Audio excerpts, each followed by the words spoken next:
자폐 스펙트럼 장애는 단순한 의사소통 문제나 사회성 부족의 문제가 아니라 뇌 발달의 전반적인 비정상성과 관련된 복합적인 신경 발달 장애입니다. 특히 사춘기라는 전환기를 맞이한 자폐 청소년들은 또래에 비해 감정 기복이 심해지고 충동 조절에 어려움을 겪거나 공격적인 행동, 자해, 불안과 우울 증상을 보이기도 합니다.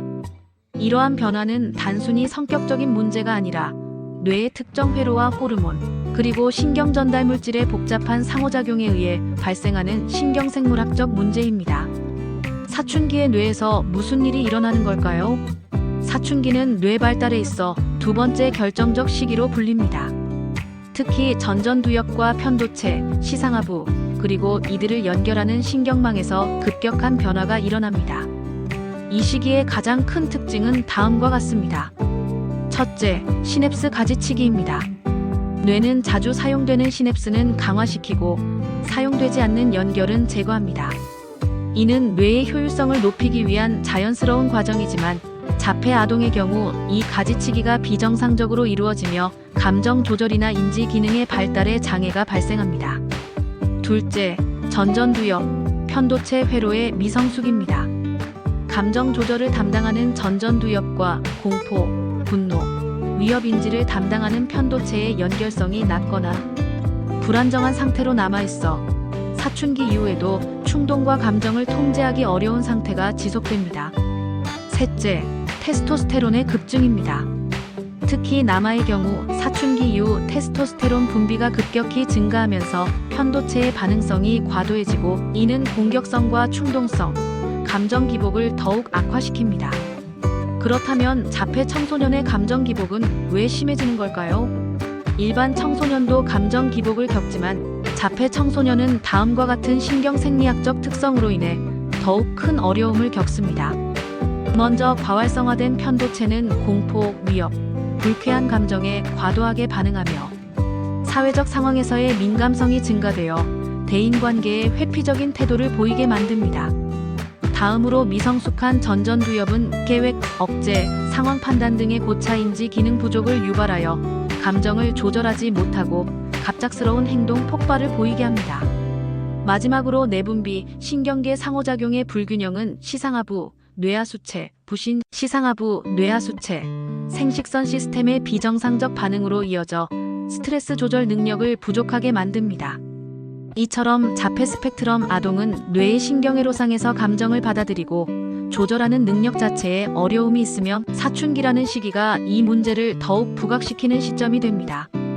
이러한 상황에서 TMS, 즉 경두계 자기자극 치료의 적용 가능성과 기대 효과는 어떨까요? 경두계 자기자극 치료는 외부에서 뇌의 특정 부위에 자기장을 통해 전기 신호를 유도하는 비침습적 치료법입니다. 약물의 부작용 없이 뇌 회로의 가소성을 자극하고 특정 뇌 영역의 기능을 향상시키거나 조절하는 데에 활용되고 있습니다. 자폐 청소년에게 TMS가 효과적인 이유는 무엇일까요?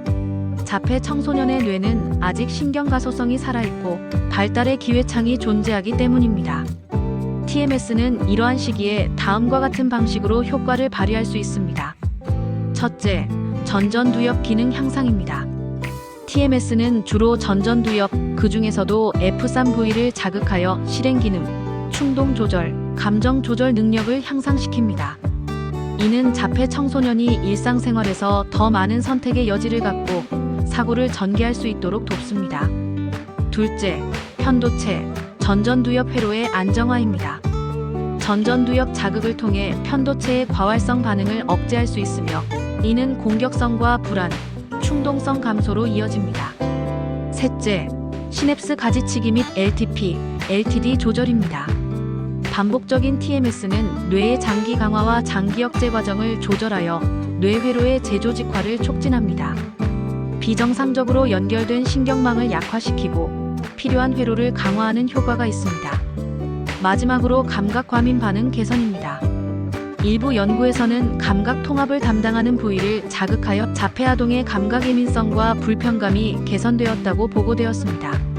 실제 임상 사례와 논문 근거를 살펴보겠습니다.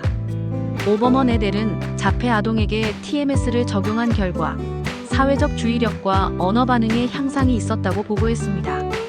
소카제 et al.의 연구에서는 좌측 전전두엽에 저빈도 TMS를 적용한 결과 자폐 아동의 충동적 행동이 유의미하게 감소하고 사회적 반응성이 증가했습니다. 김용민 외는 국내 자폐 스펙트럼 청소년에게 TMS 치료를 8주간 적용한 결과 전두엽 QEEG에서의 뇌파 안정화와 더불어 주의력과 작업기억력, 행동 적응력이 향상되었다고 보고했습니다. 비바브레인 센터에서는 자폐 청소년에게 다음과 같은 방식으로 TMS를 적용하고 있습니다. 진단 기반 접근으로 QEEG와 뉴로내비게이터를 통한 정확한 위치 선정을 시행하고 맞춤형 자극 프로토콜을 적용하여 PG-F3, DLP-FC 등 복합 적용합니다. 이러한 접근은 단순히 증상을 개선하는 데서 그치지 않고 아이의 뇌 발달 궤도 자체를 수정하고 치료실의 변화가 일상의 변화로 이어지도록 돕는 데 초점을 맞춥니다. 결론적으로 사춘기는 자폐 청소년에게 위기의 시기이자 두 번째 발달의 기회입니다. 감정 조절 회로, 시냅스 가지치기, 신경망의 재정비가 동시에 일어나는 이 시기에 적절한 개입이 이루어지지 않으면 문제 행동은 만성화되고 이후의 사회적 독립에 어려움을 겪을 수 있습니다.